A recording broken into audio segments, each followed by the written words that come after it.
Okay. All right, guys. So welcome to one of You Are a Badass. I have partnered up with Synovia Williams Triple Diamond to talk to you guys about this book. And I'm going to kind of take the lead the first week so that Synovia can just see how we run a book club. Wow, I look rough. I should take myself off the screen. Basically, here's the thing. You get told all of the time to personally develop, right? Like, who has ever done, like, show of hands, who's ever done a personal coaching call with me? Okay. What do you hear, like, constantly? You hear personally develop constantly. That's the only thing that ever comes out of my mouth, and everyone always gets sick of hearing it, but I don't care because it's important. The thing is, you read these books, and you don't know what to do with them. Like, you don't know how to dig into them, how to apply them to your life, how it kind of fits with your business or your personal life. So I like to pick books that we can kind of dig into. Synovia and I are going to go chapter to chapter. And then at the end of each chapter, I'm going to allow you guys to unmute yourself to see if there's anything you want to add, discuss, ask a question about. Because what I really want is, hey, Kat, there's a little tiny baby. Mine's in bed. Thank God. All right. So we're going to open it up to you guys too, because I really want it to be more of like a book club, as though we were hanging out in person, so that we can kind of really dig into this book. I am going to toot my own horn here when I say we picked an amazing book for this book club. Most of the faces that I see on this book club, I know could use this book. So I'm really excited to dig into it. There are a couple of paragraphs where I write that because I'm pretty sure I've said that. So I am excited. So we're going to start with chapter 1, and I highlight. I know Synovia said she did notes this time around. I've been highlighting, and I made notes. So I had already read ahead. I reread all of this last night, and I got even more excited to talk to you guys. So the first thing that I have highlighted is on page 20. And I'm going to read you the passage, and then we'll talk about it. So I'm 3/4 of the way down the page. All of this is to say that it's not your fault that you're fucked up. It's your fault if you stay fucked up. But the foundation of your fucked upness is something that's been passed down through generations of your family, like a coat of arms or killer cornbread recipe, or in my case, equating confrontation with heart failure.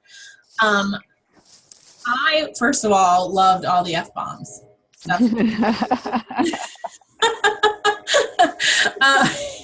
Why am I not surprised? One of the reasons. All right.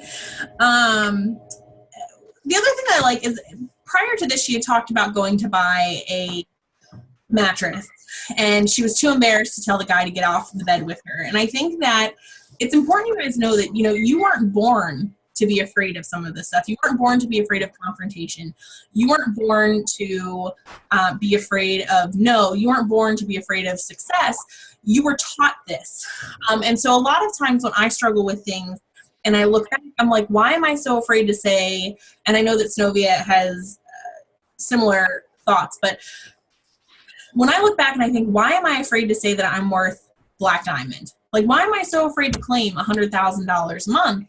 And the reason is there is something in my background, which actually we'll talk about in a few more pages, that has taught me to be afraid of success. And if you're sitting there and you're like, what's fear of success? We'll dig into that. But, you know, it's so important you know that, like, every single issue you have, you weren't born with. Someone gave that to you. I always pick on my husband. He is terrified of snakes. Like, grown man running as far as he can, okay? And I always say, you weren't born afraid of snakes. And when is the last time you saw a snake, like, chase someone? Why are you running from a snake? Like, they're not going to chase you. And he goes, well, I don't know, but I remember my dad was really afraid of snakes. And so you have to remember that these kind of things are passed down onto you. So it's not all your fault, but it is your fault if you choose to stay there. Like, if you choose to just remain, for lack of better terms, fucked up, then, you know, that's on you. So, oh, hey, we're going to get there already. All right. So, page 24. Your subconscious took this in at face value and might have developed beliefs such as money equals struggle. Money is unavailable. It's money's fault that I was abandoned by my father. Money sucks and causes pain. Cut to you as an adult who in your conscious mind would love nothing more than to be raking in the dough, but is subconsciously mistrusting of money, believes it's unavailable to you, who worries that if you make it, you'll be abandoned by someone you love. Fear of success. This one's huge. This is someone somewhere has told you, and I don't think we have any men on the call right now, do we? So I can use this one. And I think that anyone on here who's making a substantial amount of money knows this to be true. Zenobia and I can say, I want $100,000 a month. And society will call us money hungry, will call us selfish, well, whatever. If we were men, and I don't generally play the sex card, but if I was a man and I said I wanted to make $100,000 a month, they would call me ambitious, goal-driven, successful. But if we're women, we're not supposed to want those things. And I think that stems from growing up and seeing your parents. Like, my parents always struggled. Money was always at the root of our issues. They always struggled. They did layaways. They had 6 kids. My mom didn't work. All of that screamed, money is bad to me. And what do you hear about when people make a lot of money? Do you hear like how, I don't know, how self-centered they are, how selfish they've become? You hear all this negative stuff when someone makes a lot of money, right? I'm a big believer that money doesn't make someone bad. It enhances what's already there. So if that person's already bad, they're going to be worse. But if they're already a good person, they're just going to be a better person. So, and she's going to talk later about how to kind of get rid of the negative connotations there. But, don't be afraid of success. So many times people join this company and they don't know what's holding them back. And ultimately it links back to being afraid to succeed. Because someone in their life has told them, well, we'll talk about the big snooze later and the BS that surrounds that, but yeah. And to wrap that up on page 25, she just says, no matter what you say you want, if you've got an underlying subconscious belief that's going on to cause you pain or isn't available to you, you either A, won't let yourself have it, or B, you'll let yourself have it, but will be real fucked up about it, and then you go off and you'll lose it anyway. So I think that one's pretty important. Zenobia, was there anything else in chapter 1 that you had or you want to add to? You pretty much took my notes, although I didn't highlight. You pretty much took the notes that I had written down anyway. And the part that you were talking about with money and being afraid of success, I mean, just to piggyback off of that, I wholeheartedly agree. And how some say, money's the root of all evil, or money changes you. People need to realize it doesn't change you. It changes the people around you. Oh, God, isn't that the truth? I mean, think about that. Normally, the people who are really angry about you being successful are your broke-ass friends who don't know how to get out of the situation that they're in, and they think that you should be as miserable as they are. Like, it's really that simple. Like, people are like, I lost friends when I made money. No, they weren't friends. Exactly. They weren't friends. So, I agree. I'm not gonna unmute everyone because I don't want to do that. But is there anything that anyone wanted to add for chapter 1, or had questions, concerns, or you think that Zenobia and I were way off? You could do that. Oh, it tells me Fancy Foster raised her hand. That's so cute. Go ahead, Fancy. Can you hear me? I can. Hi, everybody. Hey. What stuck out to me was on page 26 in the last paragraph, where it asks, and me and Amber have talked about this on a one-on-one, have you reached a certain income level that no matter what you do, you can't seem to go above? And that's kind of the season that I'm in right now. And it kind of took me back to just reflecting on what's keeping me from getting more income. And I want to say, I wrote down some things like, it's fear of success, just to be honest. getting the income that I'm looking for, like the Synovia and the Amber income, I'm like, what are people honestly going to think of me? Are they going to actually see like my income statements? Like, are they going to believe the success that I've accomplished in this business? And I think it's my own self that's kept me at the income level that I'm at now. I can't blame my team. I can't blame anyone else but me. But reading this chapter talking about the subconscious, although my conscious is saying, okay, let's do this. We're going to go double. We're going to go triple. My subconscious has those thoughts that I never knew were there until I really dug deep down inside and was like, why haven't I excelled? It's there for the taking, but what's keeping me from getting there? And it was a learning experience that it was me all along. Well, and not just you, but people around you who have fed that crap to you and let you believe that. And, you know, and even at my level, like if you saw that Pam Souders had posted the income, not the income thing, the check for you guys to fill in your monthly incomes for 2016, I've had mine made up and I don't want to post it because I don't want to hear the garbage that comes along with me telling an entire Facebook world of people who don't think they're worth $60,000 a year see that I'm worth $60,000 a month. And that's something that, like, I'm kind of learning through this is that, you know, and even when I had my call with Pam Souder, money is not a bad word. Okay, so just because other people have a negative connotation with that doesn't mean that I should. Like, I know what I'm going to do when we have $60,000 a year. I know the good that we can do, the foundations that we can help. But there's still a connotation there. So I totally understand that. But I agree. You can't, when I came into this company and I saw Shelly Hyde was making $30,000 a month, I remember vividly telling Stacy, my upline, I don't even need $30,000 a month. Right. I'd be happy with $20,000. And do you know what number I've been stuck at? You can think about it. It sucks to have put a limit on myself. And now that I'm realizing that, I'm putting new limits because I realized that I really screwed up 3 years ago when I decided I wasn't worth more than $30,000 a month. Like, that's a harsh reality. So we're actually going to talk about that as we move further on. Does anyone else have anything for chapter 1 that they want to talk about before we dig into chapter 2? Chapter 2 is fun. All right. Chapter 2. I'm really excited about this one because I have Synovia, and Synovia is far more spiritual than I am, so this one's going to be fun. So page 31, here's the foundation for all the work we're about to do together on your life. The universe is made up of source energy. All energy vibrates at a certain frequency, which means you're vibrating at a certain frequency, and everything you desire and don't desire is also vibrating at a certain frequency. Vibration attracts like vibration. You need to raise your frequency to match the vibration of the one you want to tune into. And then over on to page 32, it says the universe will match whatever vibration you put out. You can't fool the universe. And then we head over to page 33 because I think they're all going to tie in together. In order to truly raise your vibration, you've got to believe that everything you want is available to you. And the best way to keep this belief strong is by staying connected to the source energy.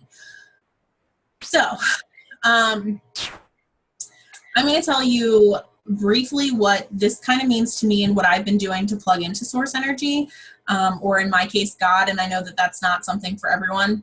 So if you're on here and it's the universe, fantastic. If it's God, fantastic. But I find that when I'm most plugged in, when I'm being faithful, when I am working on my relationship with God, my business is at its best. And that's because can I do it by myself? Absolutely. But it's the partnership with God that makes it so that I don't kill myself doing it. So, I have notes. Hold on. Okay. So, for example, and I know that Synovia will be able to bounce off of this, but what I've learned is I have to put in as much into my faith as I do into my work in order to build that partnership, in order to do it. God will give me anything I want, but he doesn't want to give it to me. He wants me to partner with him to accomplish these things. So one of the big things that I've been doing, if you follow me on Periscope, you know, is I've been doing a prayer journal. It's brand new to me. frankly, it terrifies the hell out of me because I'm a perfectionist and I think that religion is business. So I try to make it logical, and it's not logical. But I try to meet or raise the frequency of my vibration, essentially, by a prayer journal, by asking ridiculous things, by praying for crazy nonsense, and by asking God to put the work in front of me, and I'll do the hard work. So you really have to stay plugged in, and I think it might be in the next chapter. Yes, it is. So I'm actually not going to do that. I'll talk about the next chapter. But I think the really important thing is that we're all connected to this limitless power, but most of us aren't even plugging into it because we have pride or whatever else. So, Zenobia, you talk about this chapter. Basically what I took from this chapter about I know you said some are going with source energy and universe. I'm just gonna keep it real. I'm going to refer to as God. That's what I've grown up and know it for.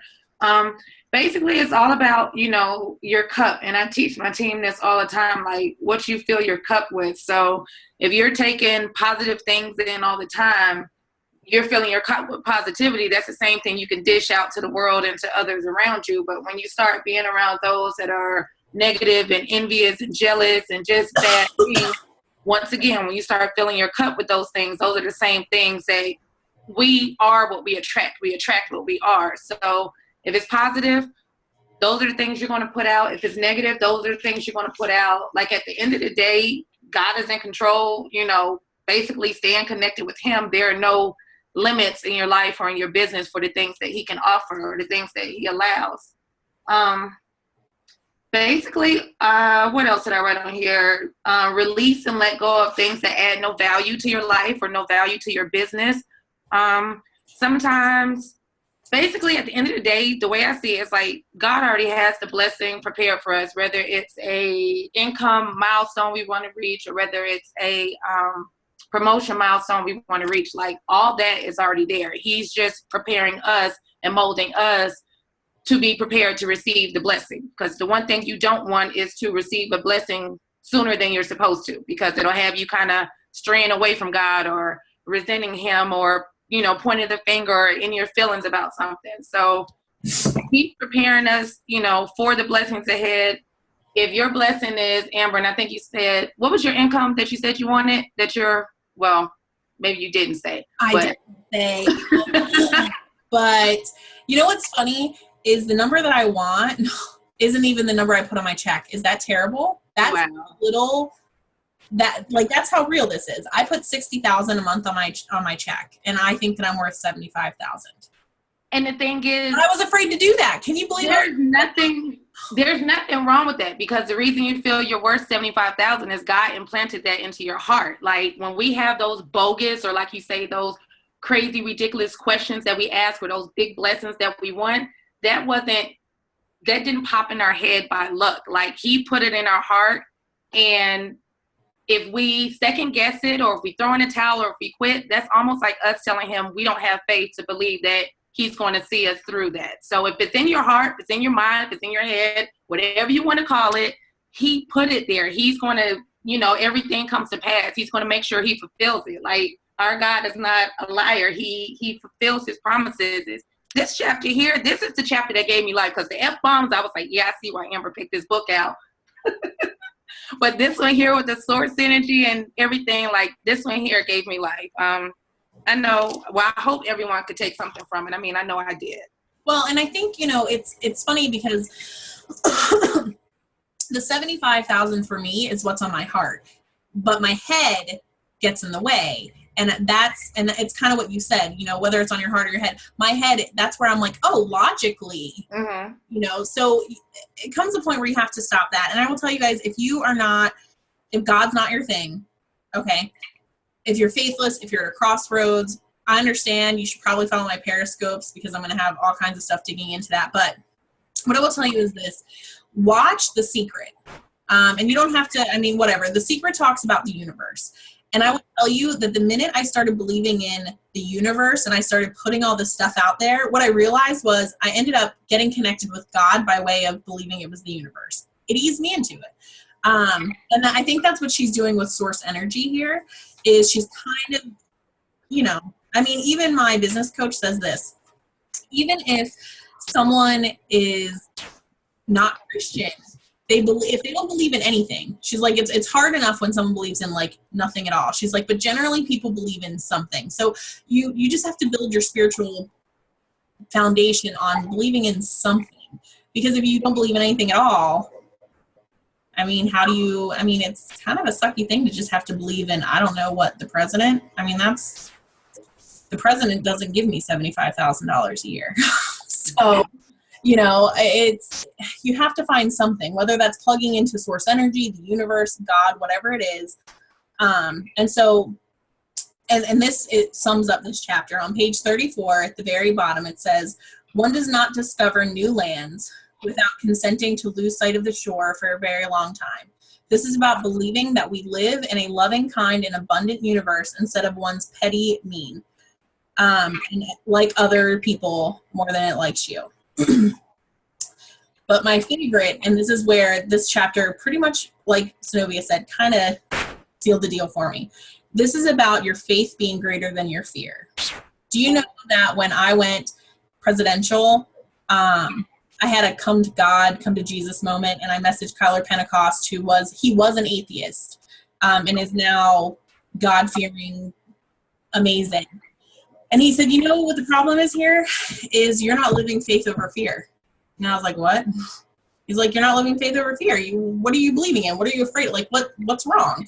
And I literally, after talking to him, put faith over fear on my phone. And every single time I turned my phone on, it was a constant reminder that I had to have faith that even though I couldn't see it right now, it was coming. And it was like that for 2 months before he claimed presidential on this team. So, for me, when it says this is about your faith being greater than your fear, that was the sign that this book was the right book. I mean, obviously the F-bomb's a lot of fun for me, but that was what sealed it. And honestly, I didn't even know the F-bomb was in here when I first picked it. So I was more excited. All right. Does anyone have anything they want to add to chapter 2? Awesome. Okay. So, chapter 3. I have so much highlighted, but I picked certain things to discuss. And this just goes more on what we were saying. We would be wise to take more of our cues from beasts and babies. I just like that one because I think about my children and how wrapped up in everything they get, and they don't worry about what other people think of them. Like my kid today, Jace went trick-or-treating today. Do you think he cared what Everly thought about him going trick-or-treating in December? He didn't. All he wanted to do was go get candy. All right.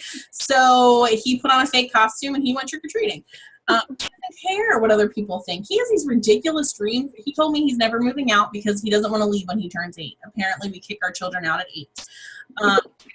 But he has all these ridiculous dreams. And I never look at him and go, that's crazy. I'm like, dude, that is awesome. You are going to be amazing at whatever it is you think you're going to do with your life. So, if we would just have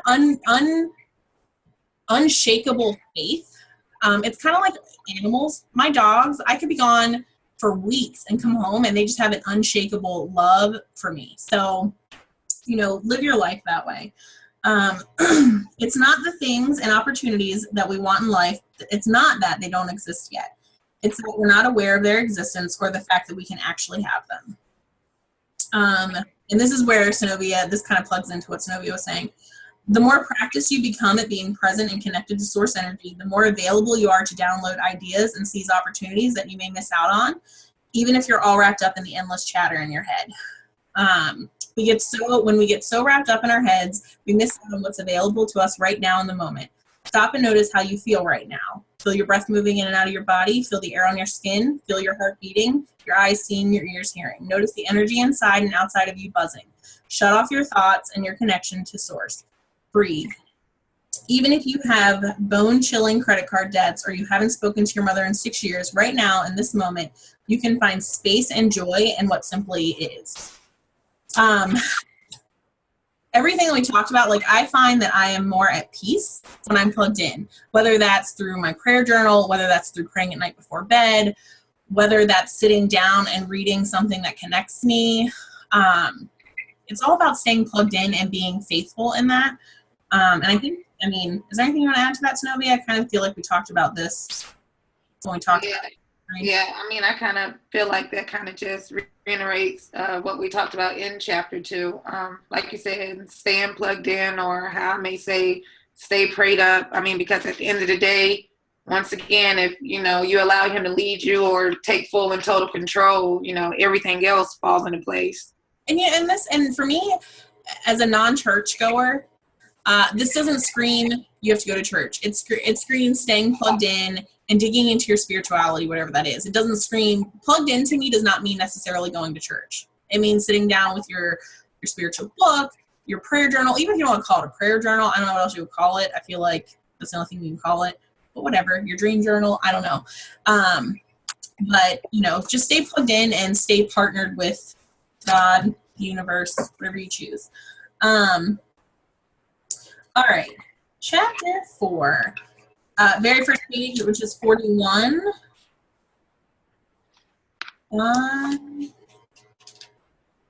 Did I skip something? Hold on a second. Okay, no, I must have written down pages wrong because, okay. Very first quote was Kurt Cobain: "Wanting to be someone else is a waste of the person that you are."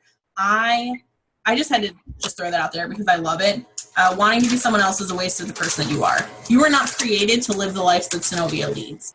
You were not created to live the life that I lead. You were created for your own journey, and I think that's really important. All right. Now we dig into some of my favorite things, and this is where some of the paragraphs I'm pretty sure I wrote. I'm pretty sure I should get some kind of credit or payoff for some of these. Okay, let's talk big snooze or BS. Okay, I'm so excited. All right, so big snooze. I'm just going to read you really quickly what that is. When I first page 41, when I first started getting into self-helpery, there was lots of talks about something called the ego that confused the hell out of me. I always thought that the ego was being conceited and braggy and all. I'm going to talk on and on and on about how great I am, and then I'm going to show you my muscles.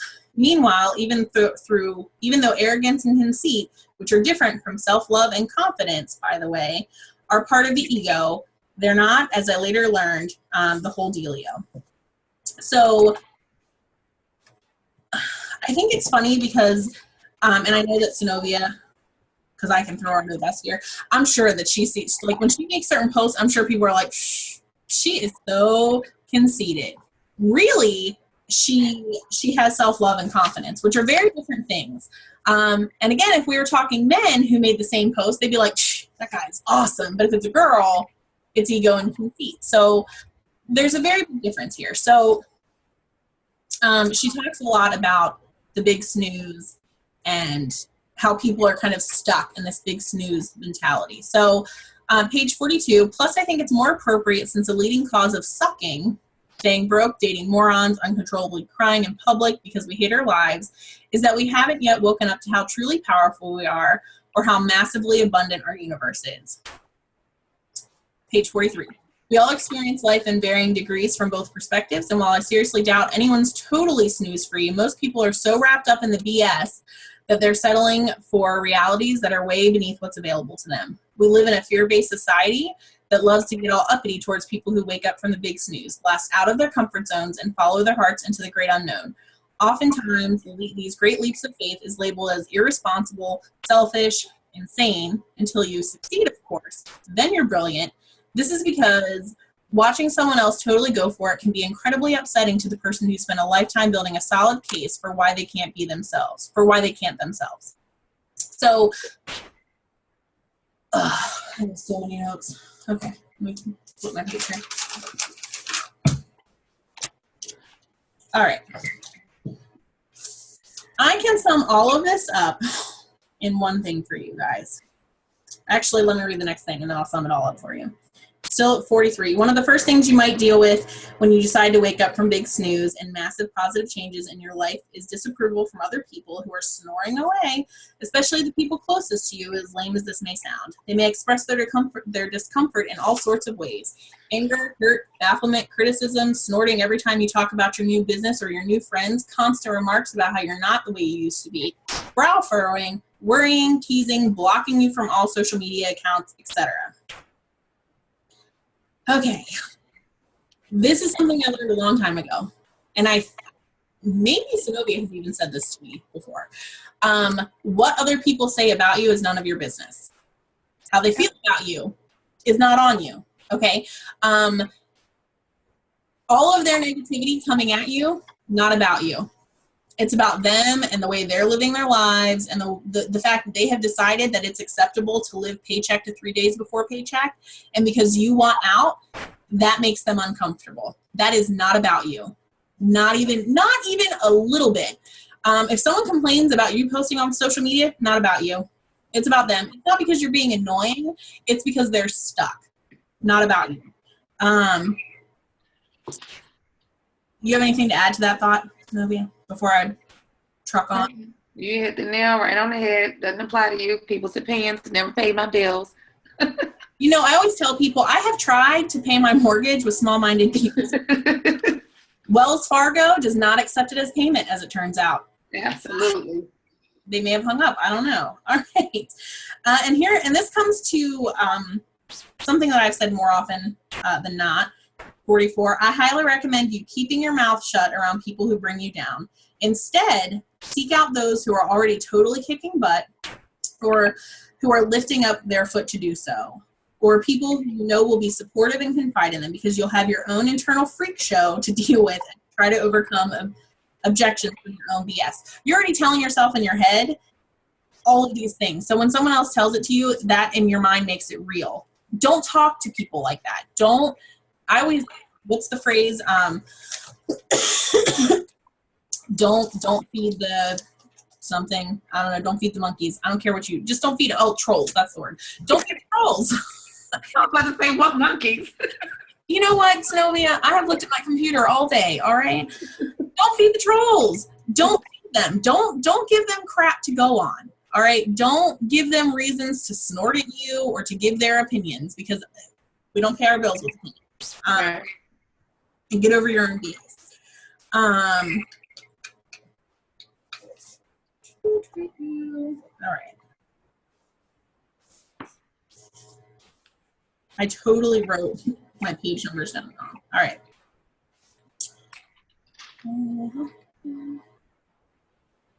Okay.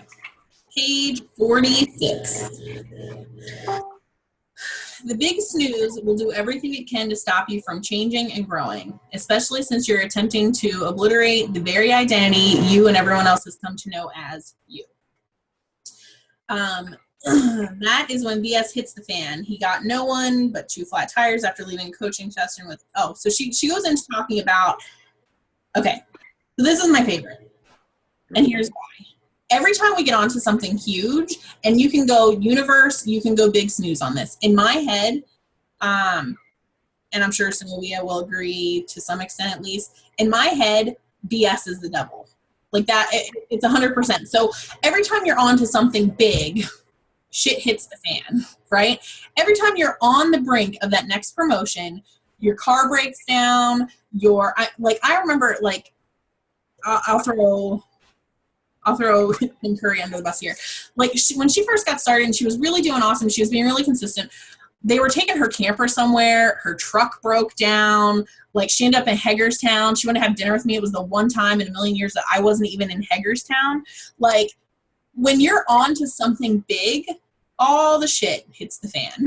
Every single bit of it. If you have started to go to church again, something happens. It's inevitable. So she talks about how this guy was like finally on his way to getting rid of the big snooze, and that's when everything hit the fan. He got not 1 but 2 flat tires after leaving a coaching session with me. His babysitter ran into his wife's car while driving his car. The water main under his kitchen exploded, and right before his first big deal went through, he got hit by a freaking bus. I'm pleased to report he's fine, but even with all those extremely convincing excuses to say, okay, fine, screw it, you win, he never gave up. Today, he finds himself his own boss, doing what he loves, traveling the world, negotiating multi-million-dollar deals, making a huge difference in his clients' lives, being creative, and setting an excellent example for his kids about living on purpose. You don't even have to say anything except for, have we all had those days where you get like I've never been hit by a freaking bus, but there have been days that it has certainly felt like it. Okay, so it's really important that you don't let that kind of stuff get you down. And she goes on to say, and I hope that everyone on this call highlighted this because I think that this is important for everyone. On page 47, growth ain't for weenies, but it's nowhere near as painful as living the life you're living right now if you're not really going for it. If you want to take control of your life and turn into something as spectacularly you as have the people I've described above, stop at nothing. Have faith. Trust that your new life is already here and is far better than the old. Hang tight if big snooze pitches a fit. Whatever happens, stay the course, because there's nothing cooler than watching your entire reality shift into one that is perfect expression of you. We all go through growing pains. We all go through times where we want to quit. We all go through times where it's not going fast enough, whatever it is. I feel like I need to have growth ain't for weenies like on my wall. Because there are some days that growing is physically painful. Like it is painful to keep your head down and stay focused when the shit's hitting the fan. So I think that one's huge. Anything else to add, Miss Zenobia? Well, basically my perspective of this chapter was kind of basically flipping it to the spiritual side of it. Whenever something big is about to happen, like your big blessing is about to happen, you always have the enemy come try and throw that monkey wrench at you. So you can allow it to defeat you, to define you. You can back down from it, or you can conquer it or pick it up and say you swing like a bitch if you want to, for all I care. But at the end of the day, it's going to happen. Like if it were easy, life would be great. Everybody would be successful. We wouldn't be needing to be where we are now and trying to self-develop. We'd all be perfect people, but we don't live in that perfect world. So just know that's a part of the territory for growth, for success, just for moving on in life. Even if it's not your business and you want to apply it to your life, times are going to get tough. It's up to you. Are you going to let that define you and back down and be defeated and have a pity party? Or are you going to, move forward and become the victor and not the victim from your situation, basically? Love it. Does anyone have anything they want to add to that before we move into some of my favorite quotes before we wrap up? Anyone? And then I'm going to open it up. Fancy. I love it when you raise your hand because then I'm like, okay, all right, go ahead, Fancy. I like Zenobia. I kind of took it from a spiritual standpoint as well. One of the things on my dream board for 2015 was just get more spiritually inclined and connected and just get back to that place where I can hear God more, especially when it pertains to my own personal life as well as business. But in this chapter, it kind of reminded me that how you said the big snooze was the devil. That's kind of how I looked at it too. But what I learned like in church and just reading the Bible, that really the devil has no reason to attack you unless he recognizes and acknowledges the power that's inside you and the potential that you have in this world and in the spiritual realm. So if really, in my eyes, if nothing's bad happening to you, it's kind of because you're coasting and, there's really no threat to the devil. So in my eyes, the bad things that happen, and like Zenobia said, the monkey wrenches are kind of my trackers to know that I'm actually on the right track. Because if I wasn't, there would be no one trying to stop me to get where God has destined me to be. So I just use those monkey wrenches and getting hit by the bus and all that kind of BS as kind of my way of knowing, okay, Fancy, you're on the right track. All this stuff wouldn't be happening unless there was just this big destiny that you were headed for. So that's kind of what I took. This was my favorite chapter out of all of them. Okay, first of all, Fancy, you're amazing. And do you guys see, like, here's what I love about this book is you can take, because I know we have some people who aren't super huge into their faith. I love that it doesn't matter where you are.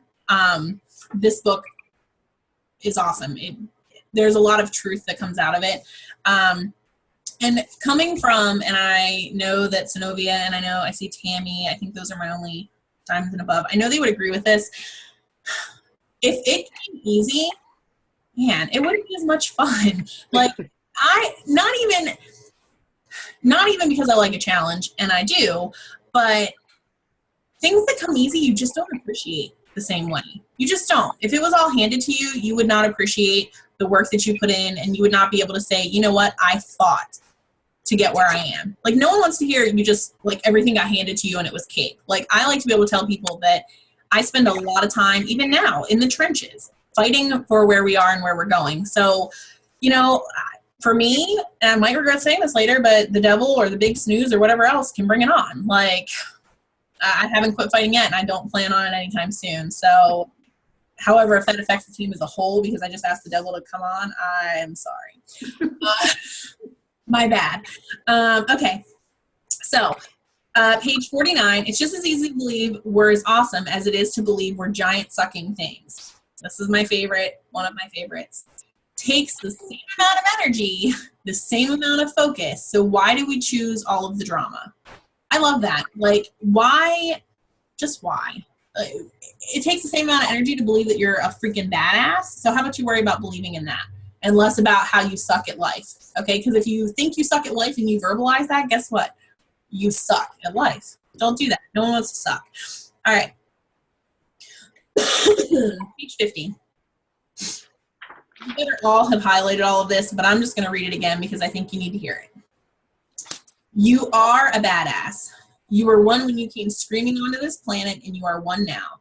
The universe wouldn't have bothered with you otherwise. You can't screw up so majorly that your badassery disappears. It's who you are. It's who you will always be. It's not up for negotiation. You are loved massively, ferociously, unconditionally. The universe is totally freaking out about how awesome you are. It's got you wrapped in a warm gorilla hug of adoration. It wants to give you everything you desire. It wants you to be happy. It wants you to see what it sees in you. You are perfect. To think anything less is pointless as a river thinking it's got too many curves, or that it moves too slowly, or that its rapids are too rapid. Says who? You're on a journey with no defined beginning, middle, or end. There are no wrong twists and turns. There's just being. And your job is to be as you can be. This is why you're here. To shy away from who you truly are would leave that world you less.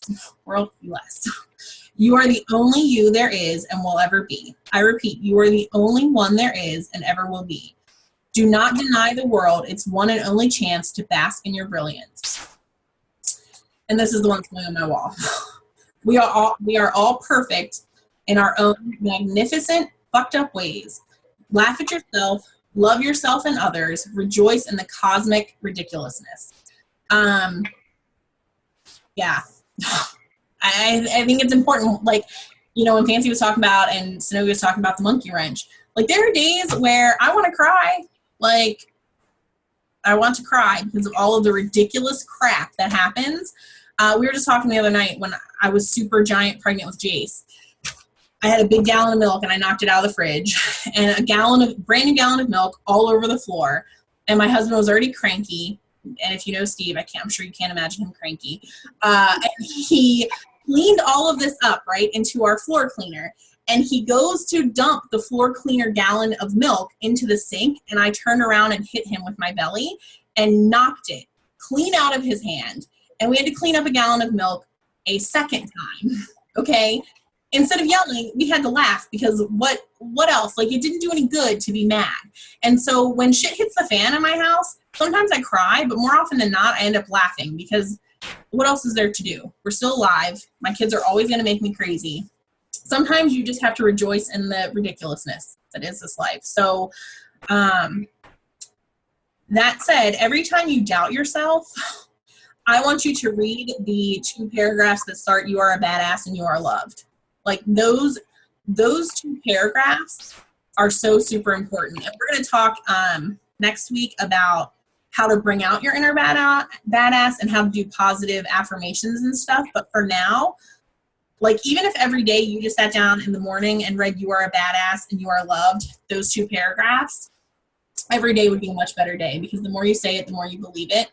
And I think those are amazing. And if you suck and you need me to read them to you, you just call me and I will read them to you until you stop sucking. Anything you want to add to that, Synovia? Not really on that one. It's kind of funny because although this type of book, I'm not going to lie, it's probably something I wouldn't have picked up unless I was told, what this was really in depth about. My motivational or personal development books, I read a lot of Joel Osteen and T.D. Jakes, but it's so funny how this book ties into a lot of it. Like Fancy was just saying, when the enemy attacks you or that monkey wrench is thrown your way, it's because, of a reason. And I was just listening to an audio podcast of T.D. Jakes actually this morning.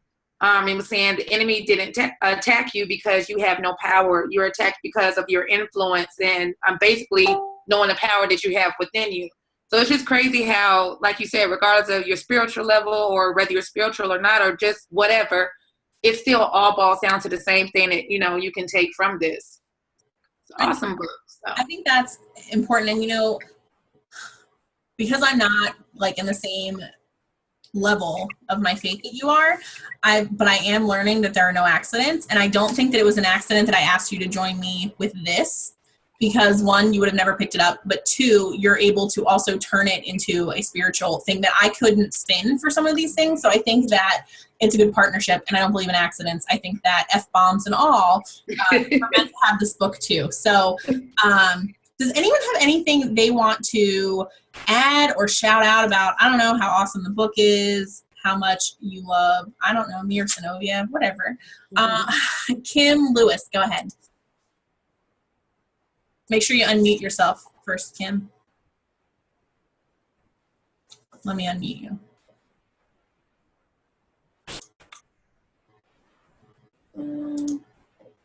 Okay, Kim, I unmuted you. Kim Lewis, do you want to go? Can you hear me? I can. Awesome. First of all, Synovia, it is so nice to hear your voice. Oh. Because I follow you on Facebook, and your posts are sometimes some of the most uplifting posts that I see in my feed. And so to hear your voice, it just makes me extremely happy. Oh, thank you. I wanted to say that, again, F-bombs and all, which also made me happy, Amber, so don't feel bad. This book has already done a lot to my psyche. I suffer with anxiety and depression, and oftentimes I think of all of the years, all 4.5 of them, since I've been out of college and my inability to work for other people. And the monkey wrenches that have been thrown at me. And you're right, Fancy and Synovia, every single time a monkey wrench is thrown, it's because something good was about to happen. And I didn't realize that until y'all said something about it. But it's so enlightening to hear that, again, like Synovia was saying with her podcast this morning, the devil does not worry about you if you don't have good things coming your way. And that speaks volumes to me, because my life is getting ready to be super amazing because of all the monkey wrenches I have had thrown at me and the opportunity that is in front of me because of this business. I love it. And, and I don't know, I'm sure Synovia probably remembers this, but I've seen a quote that says something like, if you saw the size of the blessing coming at you, you'd understand the struggle. And I think that's important. Sometimes we see this massive struggle, but we don't realize on the other side of that is a massive blessing. And so that's how I see every struggle. It's a learning experience, and it means that something huge is coming. So I'm super excited. All right. Who else has something or just wants to shout out anything, whatever? I'm trying to, there we go. I think I can see, hold on, I can't see everyone here. Let me switch to page 2. Okay. Anyone else want to unmute and say anything? You don't have to. I'll make you do it at some point. I'll start calling bitches out. I don't care. All right.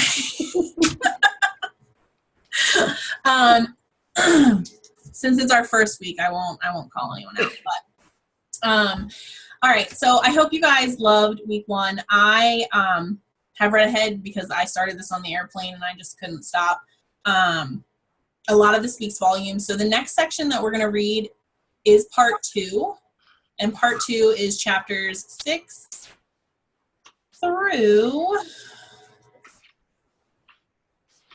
9.